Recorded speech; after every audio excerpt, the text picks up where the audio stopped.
Okay. Hello, good morning and afternoon. Welcome, everyone.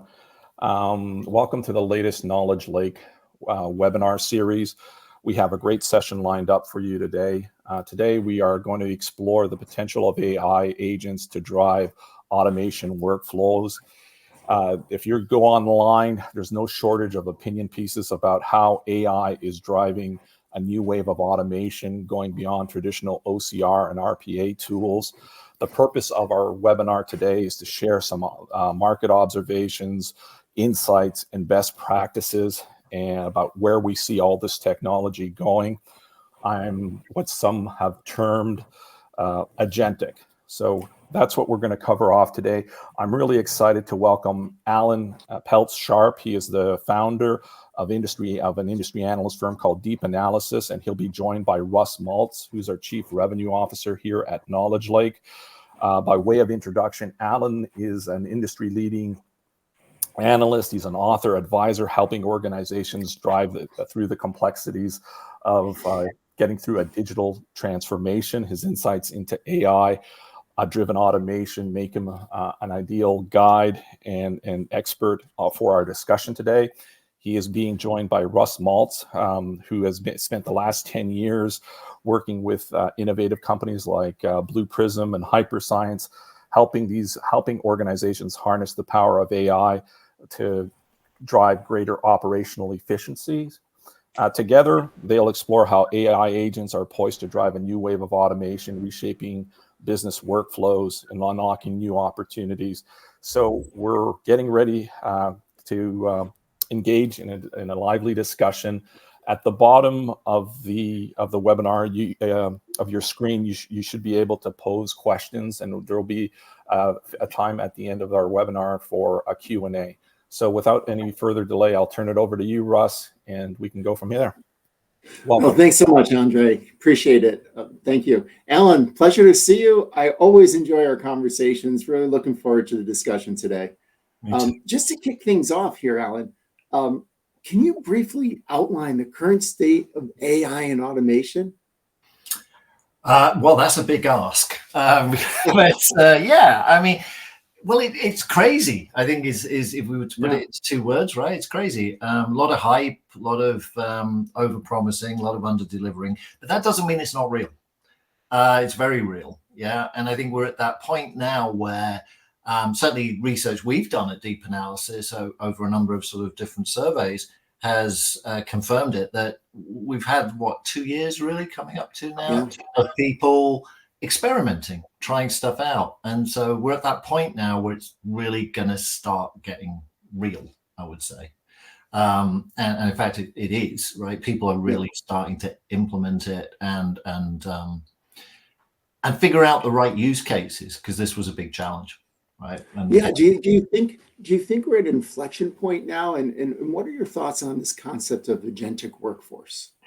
Absolutely, we're at an inflection point, and I think, and again, the term agentic is, thrown around a lot, but at the end of the day, that is actually the inflection point, right? Because we've gone from playing around with generative AI, summarizing documents, or I don't know, asking it to write our school essay or whatever, right? That's all fun. Agentic AI is the point. We're talking about actual roles, actual jobs, actual tasks, actual processes, the real world of business. So the sort of launch of the agentic term, which was, depend who you believe in, first by Oracle or first by Mark Benioff's Salesforce, it doesn't really matter. That was the inflection point, right? Because in a very short period of time, an awful lot of people now are experimenting and in fact implementing, the first sort of agentic workforces and roles. So yeah, it's very much an inflection point. And how do you see this evolving? We started at, let's say, some technologies like RPA. We're advancing towards agentic. There seem to be steps along the way. I know Sam Altman has 5 different steps, right? How do you see this evolving? And can you talk a little bit about how you see agentic AI driving autonomous decision making?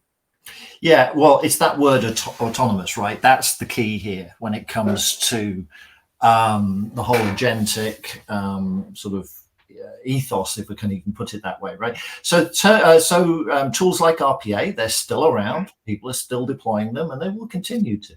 OCR, IDP, optical character recognition, intelligent document processing, etc. They're part of this story.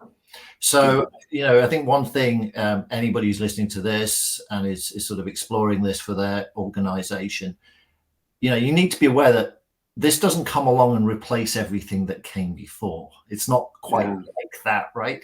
This comes along, and that ability to make autonomous decisions, right? This lifts everything. It's sort of rising tide. Yeah. So if you've invested heavily in RPA over the years, good for you, right? You'd probably still be doing that.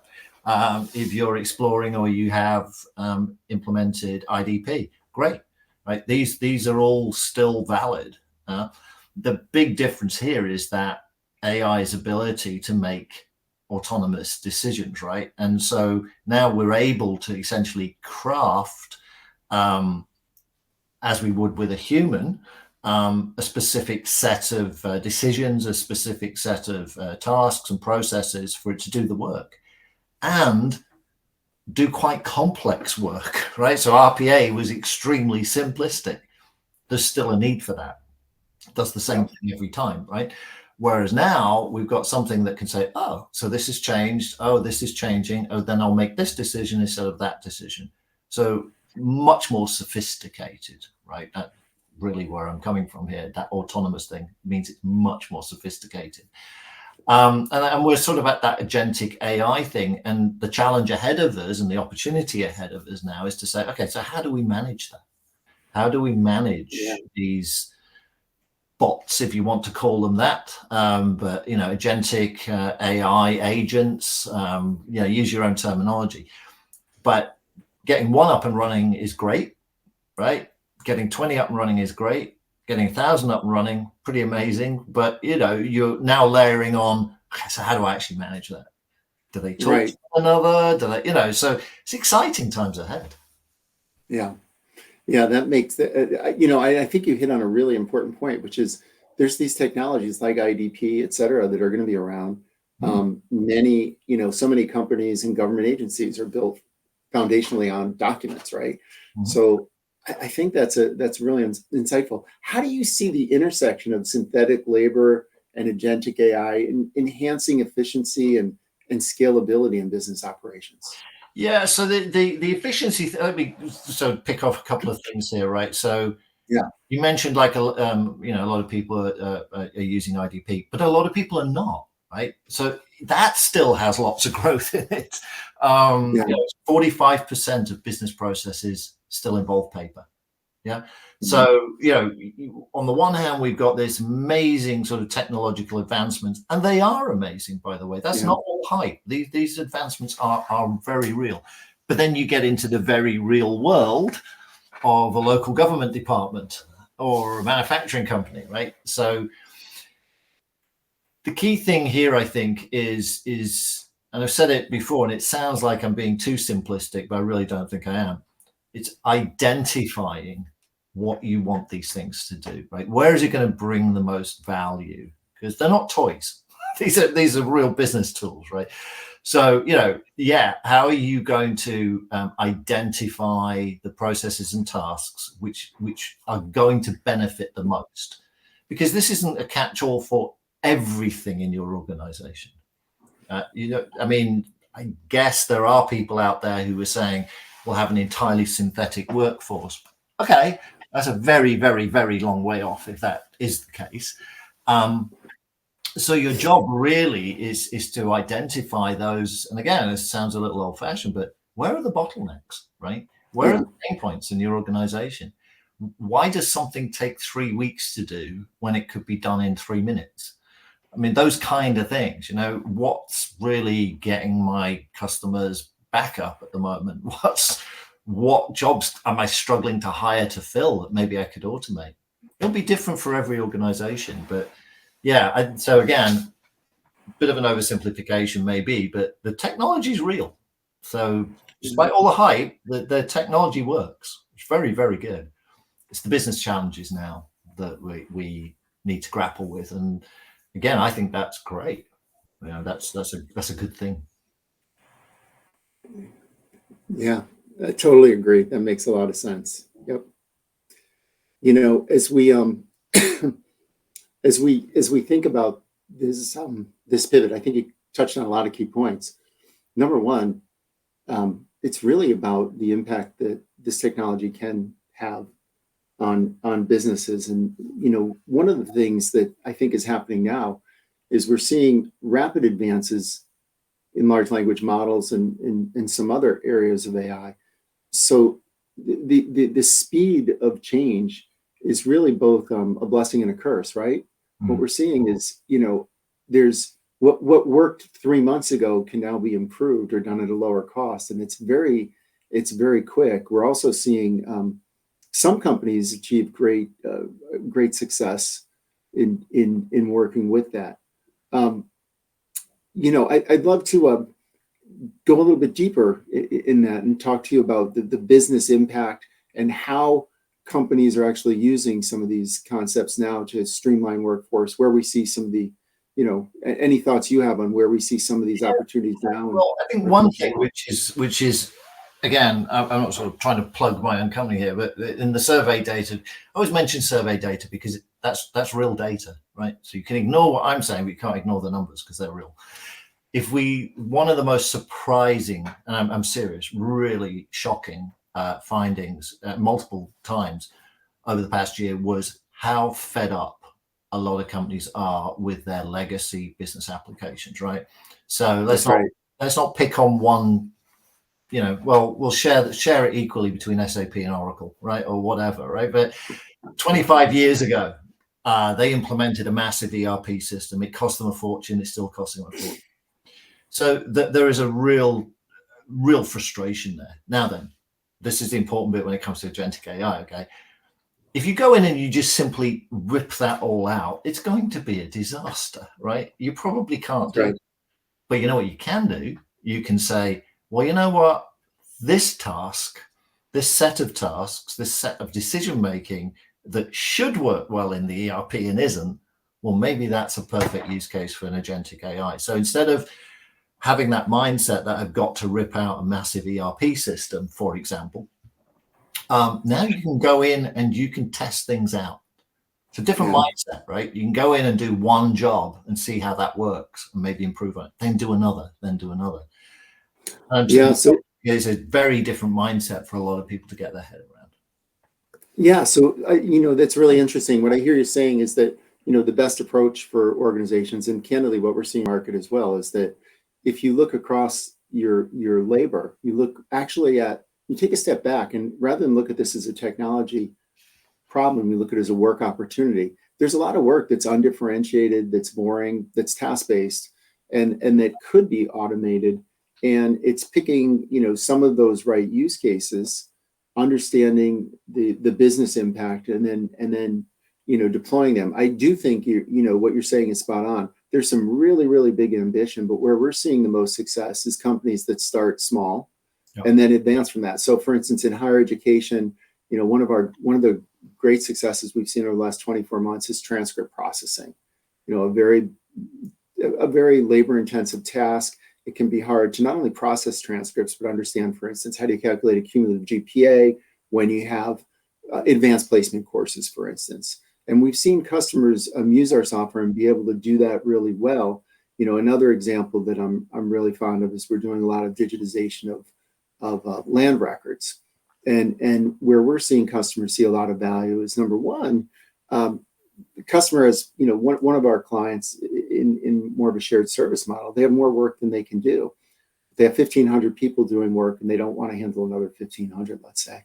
So decomposing that and looking at, okay, can we, in this case, read, understand, classify these types of documents, these digitized documents, and then index them so they can then be searched and scanned. That's an area where we've done really well. And what I love about these use cases is, as you said, number one, they're really based on solving a business problem that's not so broad, but that's focused. And number two, for our best work with customers, where we're most excited, we're actually delivering business value. And this slide, I really like this slide because it explains something that can be really challenging. And it's pretty simple, but I'm hoping that it really resonates with you and with our audience here. We had a challenge where we were setting up agentic workflows, and the client's existing documents needed to be considered. So they might have 100 documents, for instance, and this again is a land record use case. They had 100 different land record documents. Well, what we did is we asked our customers to provide us with about 10 examples of what good looks like, and this was pretty easy for them to do. And then also fill out a pretty simple form on each document, so we understood rules associated with that. We were then able to take these examples from our customers and put them into an AI training agent. So what this agent was able to do, and I'm amazed that we are able to do this, and this is in production, so this is not vaporware, this is something we're actually doing, is the agent was able to do some self-reflection and iterate through and look at examples. So if we had 10 documents, for instance, we would use 5 and we'd hold out 5, and the agent would be able to do reflective work and look at how it was able to process, what the results were, and then refine. And in this case, what the agent was refining was what we call hints, basically prompts. These can be done by, written by humans or written by machines. But the agent could then, continue to go through this process. And we had a second agent that would validate, make sure the results were accurate. So in effect, sort of a QA or quality control agent.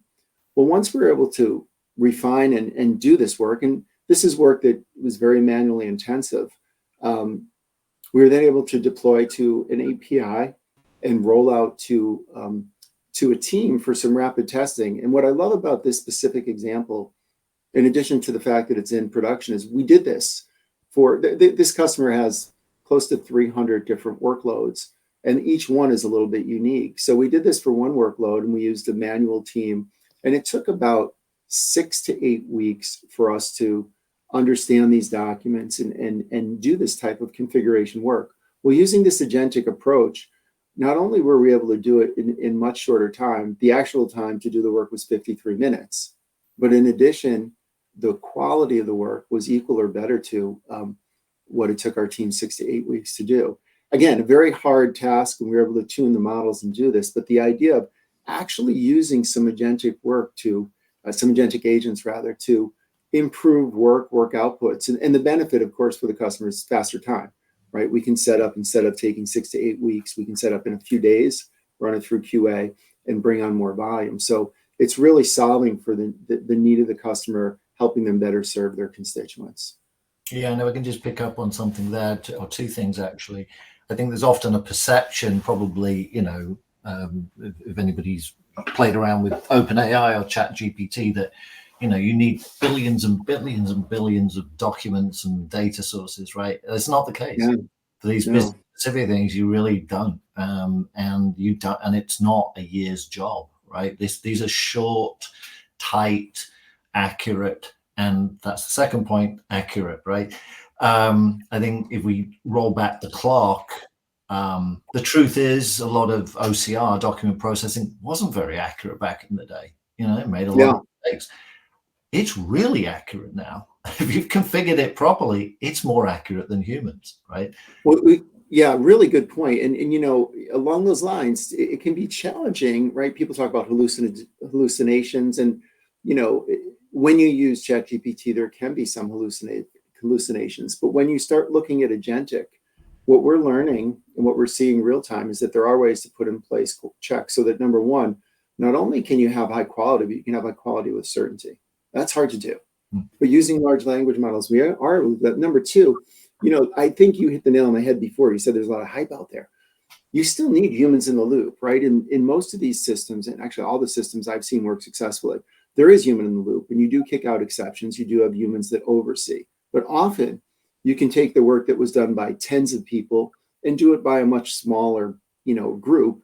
And what that does is two things. Of course, it increases work efficiency, but also frees up your team to do things like interact with customers and things they're better at doing. And this is the real promise I see for the future. Yeah, and again, just sort of compounding on that, essentially, I think that's what we always try and say to our anybody we're advising, is that, think of it like this: if currently 70 or 80% or 100% of this paper-based or document-based or whatever file-based activity now is manual, Yeah.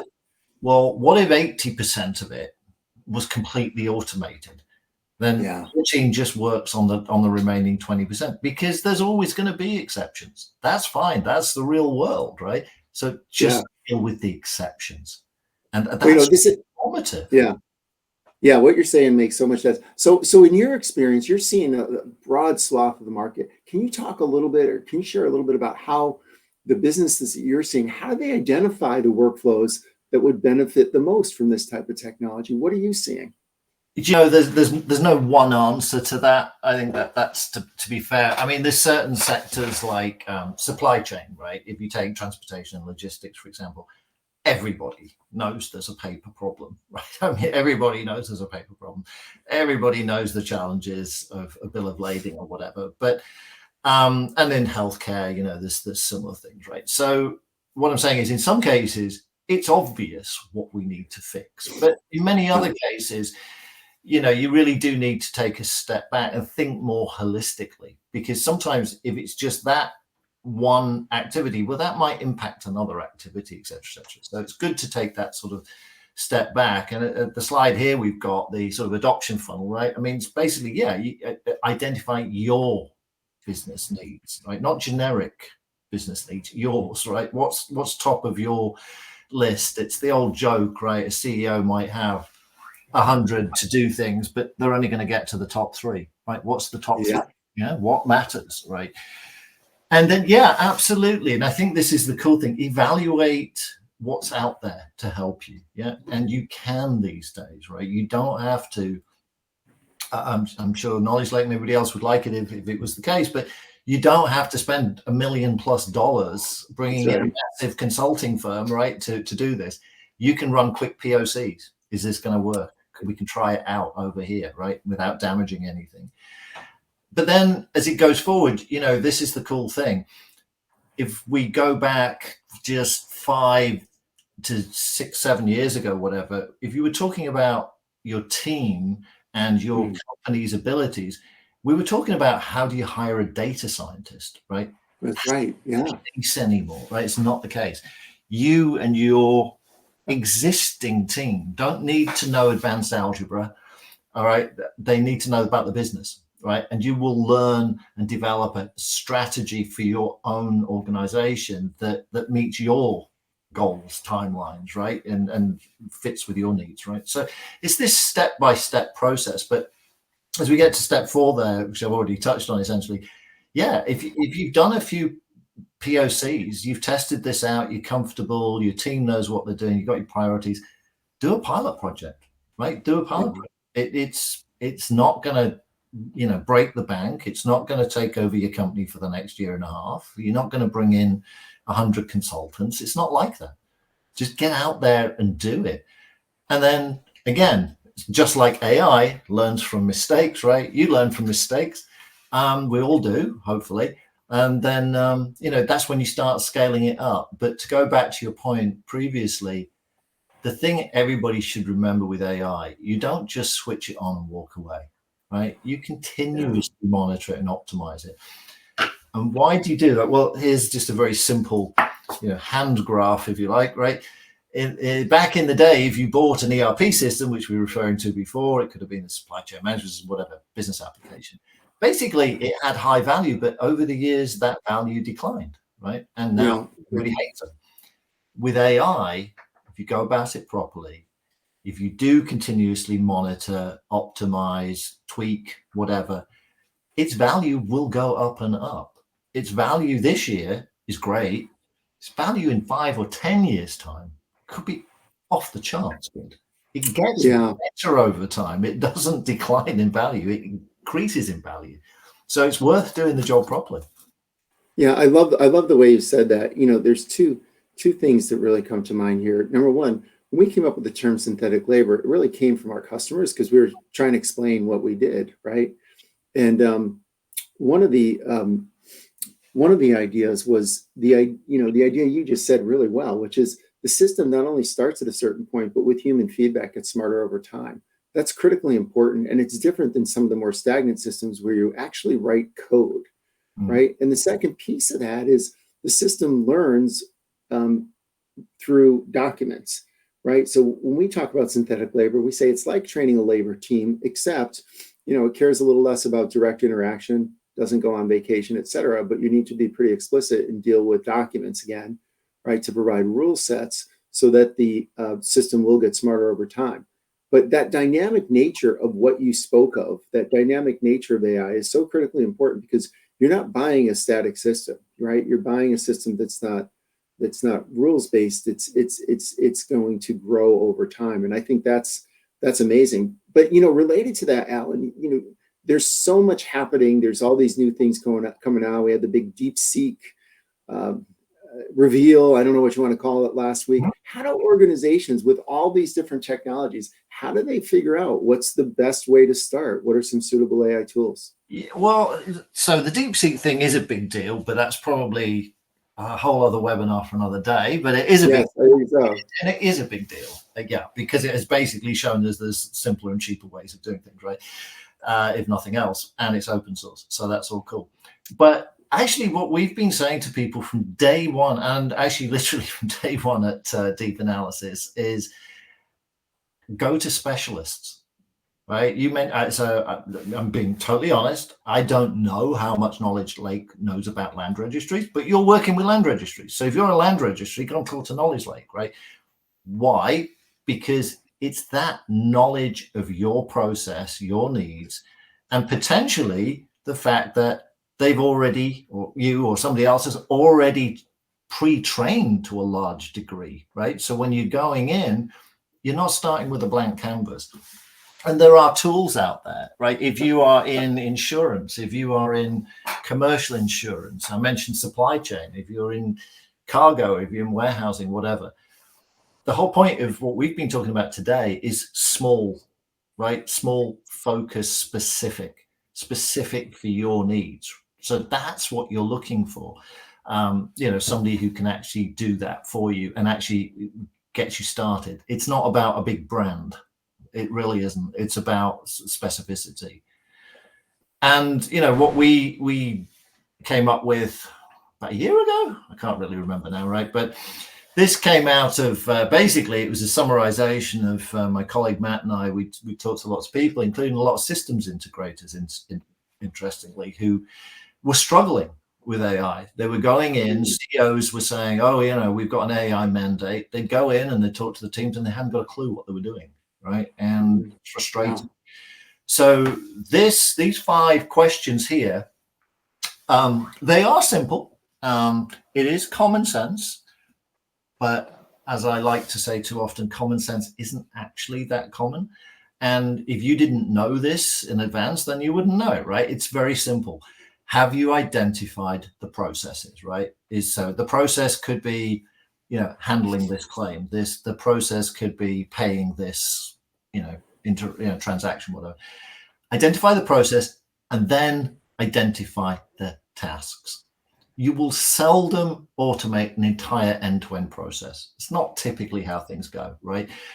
What are the tasks within it? Where are the problems within it? What's holding things up? What could be improved? Which individual tasks? And basically, and then this is a key one, right? And it's a difficult one. Do you know where the data is from? Do you know if it's any good? Right? So again, if it's a sort of transactional process, you'll take a point and you'll say, I'm going to train the AI and from now on with this activity, we'll do it this way. Or you may be going back and saying, well, I need to pull on the last 5 or 10 years of corporate knowledge. Well, okay, but is that corporate knowledge in good shape? Is it accurate?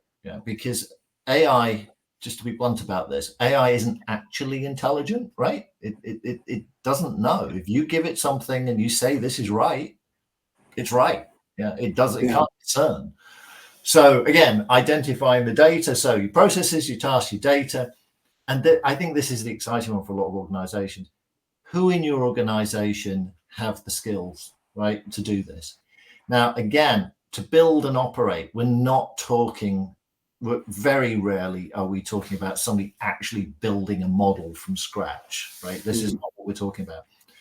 But we're talking about change management here, really, right? Who's going to do this? Who are you going to train up, right? Who may well be the people who are already doing the job, but you've got to identify them, and you need to involve them early on. And then I think this is critical because, AI isn't half as expensive as people think it is, for one thing, but it's not free. So, if your target is to improve efficiencies, improve customer satisfaction rates or citizen satisfaction rates, or whatever your metrics are, know what those metrics are and apply them here, right? Is it working? Is it not? Is it delivering what it should have? There might be times when you find out that you fixed the wrong task and you need to now go and shift your focus somewhere else. Doesn't mean you abandon the project. It's just you've learned something about your organization you didn't know before. So apply some kind of metrics. I'm a big believer that any methodology is better than none. So similarly with measurements, measure something. Yeah, so measure and have a methodology. No, I think that's great advice. Hey, I know we're running up on time. I want to ask you one more question. I mean, we could go on and on. This is fascinating. When you talk about task-based, and we talked about agentic a little bit more, I do want to get your views on, we're currently at a state where we're sort of at the dawn, I'll say, of agentic, this concept of agentic. We're having a lot of discussions about agentic orchestration and what that means. So if you think about an agent as doing a task and stringing those together and overseeing the handoff between agents, there's a lot of potential, a lot to think through on that front. And obviously, as the task-based agents get a little smarter, we would think the overall process would improve. Can you give us your thoughts about where we're going with agentic orchestration, where you see things going? Well, the term orchestration has been around a long time, but there hasn't been much actual orchestration. It tends to be more something analysts like to talk about, or big business process management vendors talk about on stage, right? For this agentic movement to continue, orchestration's absolutely essential. So it's really key. Yeah. Now, whether that's orchestrating between one, agent and another, or it's orchestrating between different data sources, or maybe your customers or your partners. So you've got to have to be frank, you've got to have, get started first, right? Start small, get something going, make it work, maybe do something else. But yeah, you are going to have to get into that layer of complexity at some point. And that's going to be dependent on your appetite, frankly, right? So some people are going to be more ambitious than others. I think that is also, if people get over ambitious, that's where these things can go a bit wrong, right? Because if a tiny flaw here, it can start to get amplified elsewhere. So again, that's a fascinating and huge topic, is agentic orchestration. But yeah, I mean, it was difficult enough sometimes with RPA if you got 500 bots running, right? That's right. Yeah, so this is another level of complexity. The good news is we're just at the start of the journey. Right? We don't actually have to solve all of that one today. People should really, in my opinion anyway, should be running proof of concepts, running pilots, identifying pain points. They don't have to be overly complex. Most pain points aren't overly complex. And any good manager or business consultant will tell you the same. It's usually just something that could be done an awful lot better than it currently is. And will deliver you a good result. So yeah, orchestration, as you get into that sort of synthetic workforce, so we're talking multiple plurals here, big challenge, but very few are currently at that point, right? And so I don't know that that's something to necessarily worry about too much today, because we are still, we're just moving out of the experimental stage, and it's time to get these things going and figure out what works and what doesn't. Again, just to repeat it though, because we do encounter this a lot. No, guys, the tech is real. The tech works. When it doesn't work, it's usually because people didn't follow these 5 questions. It's basic, right? They've identified the wrong problem. They haven't involved the right people. The data's not good quality. Yeah, it's not the tech. Yeah, sticking to the fundamentals. No, great stuff. Thank you so much. Andre, I know we wanted to do some Q&A here, so I want to turn it back over to you. Yeah, thank you, Russ and Alan. So just in terms of a few housekeeping items here, for those that are listening in, we will be giving away Alan's Practical Artificial Intelligence Playbook. You can send me an email at andre.fiocchi@knowledgelake.com. We have limited copies, but we will be sending, we'll be sending those out. Also, a PDF version of the slides that we were referring to throughout the course of the discussion here today will be sent out as well. And if you're really ambitious and you want to talk to somebody at KnowledgeLake about kicking off a POC, just scan the QR code and you'll have somebody respond. At this point, we'd like to open it up to questions. So anybody listening in can submit a question for either Alan or Russ. And in terms of kicking things off, I'll start off a general question for both of you. What's the difference between an AI agent and a chat bot? Is there any insights there that either of you want to share in terms of the level of sophistication that we're bringing to some of these workflows? Well, I have a stab at it. I mean,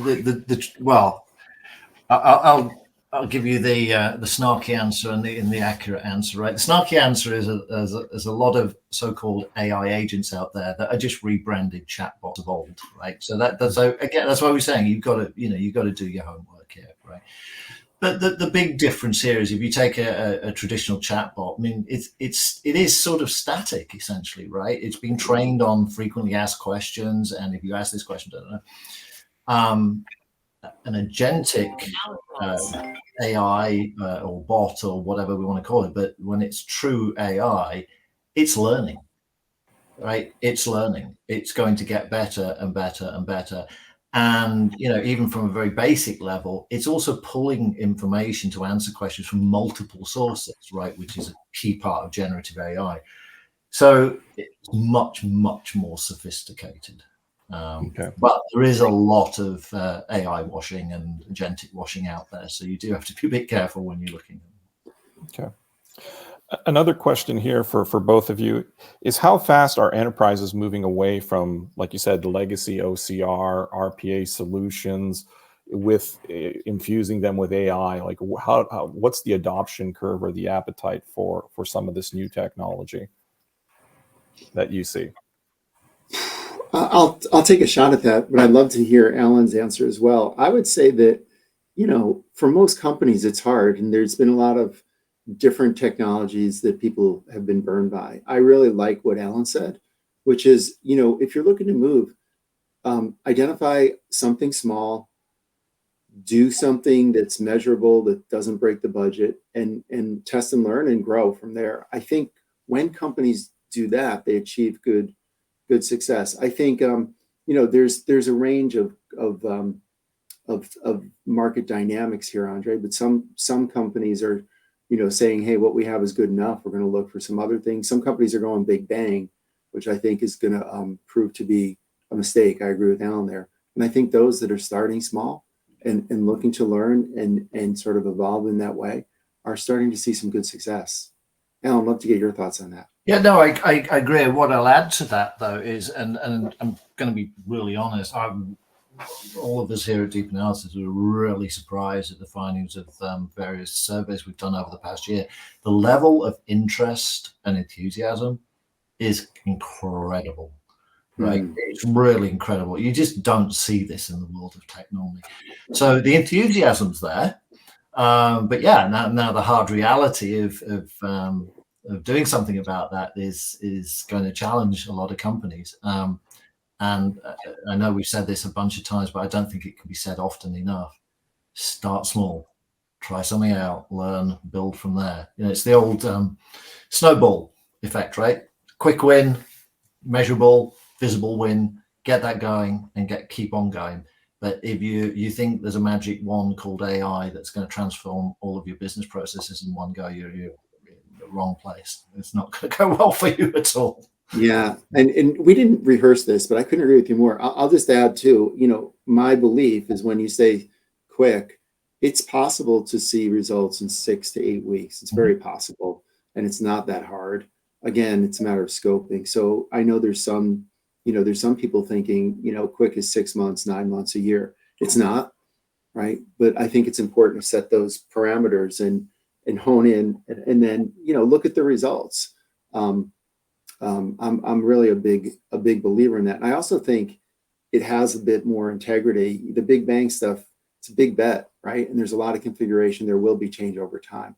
So one of the other things, that ties into this conversation, and Andre could tie into your question, is, man, I think that AI is going to continue to advance exponentially. So having component-based or agent-based structure where you can change some of the underlying components of your solution is going to really future-proof organizations. That's something I think will happen in the next year related to agentic orchestration and agents. Okay. I'll leave you gentlemen with one last question here. In terms of, we all have read the headlines, that, AI is going to displace a lot of knowledge workers, eliminate jobs. But how do you overcome resistance to AI adoption within an organization? How do you get buy-in? How do you get everybody rowing in the same direction? Any insights there from Russ or Alan? I think that is one of the, other than poor quality data, I think that is the number one challenge, basically, right? But, there's nothing new here. We mentioned ERP a few times. It was the same back in the ERP era. Where those projects went horribly wrong was they did not involve the right people at the right time. Yeah, it was all very high-handed. The people who know your tasks, working processes, your business, are the people doing the job now. You've got to involve them right from the get-go, right? If you take a flow chart or a document from a senior executive that tells you this is how we work, you can almost guarantee it's wrong, right? You need to go and talk to the people on the shop floor, the people actually doing the work. Involve them in it. If you involve them from the get-go, they'll be the ones telling you what needs fixing, right? It's a history of business, of enterprise IT going wrong, is assuming as opposed to actually going and verifying, involving the people who do the work. So let's be honest, some jobs are going to be eliminated because of AI. That's, if we say they're not, nobody's going to believe us, because they are. Right. But most things here, which we are actually talking about improving, right? And who really wants these things to be improved? The people doing the job. Right. Yeah. Yeah. Yeah, I think that's right on. I would add to that, there's always a new technology and there's always some resistance to change. There was when PCs came along, laptops, cell phones, various technologies on the cell phone, and currently AI. I think the challenge here is this is so powerful and so quick, it's really challenging. But I will say this, AI, Alan's right, AI will take some jobs, but it's going to create other jobs. And over time, people in a job who are familiar with and able to use AI will be more productive. So they're going to replace people in the role who are not willing or not able. So I would say it's best to get with the program. There still is a lot of organizational resistance, but I think AI will help people live better, more productive lives. And I hope that people adopt it and we see that happen sooner rather than later. Okay. Well, we're almost out of time here, so I'll just end by saying thank you both, Alan and Russ, for your time today. Again, to anybody who's listening in, by all means, you can send me an email and get a copy of Alan's enterprise playbook on how to practical use of AI. If you send it to andre.fioshi@knowledgelake.com. And we will also, recommend that people listening in also subscribe to our ongoing webinar series here at Knowledge Lake. So I'll leave you at that. I'll leave it with that. So anyway, both Russ and Alan, thank you both today. Thank you, Andre. Yep. Thanks, Alan. Thank Take you. care. Bye for now.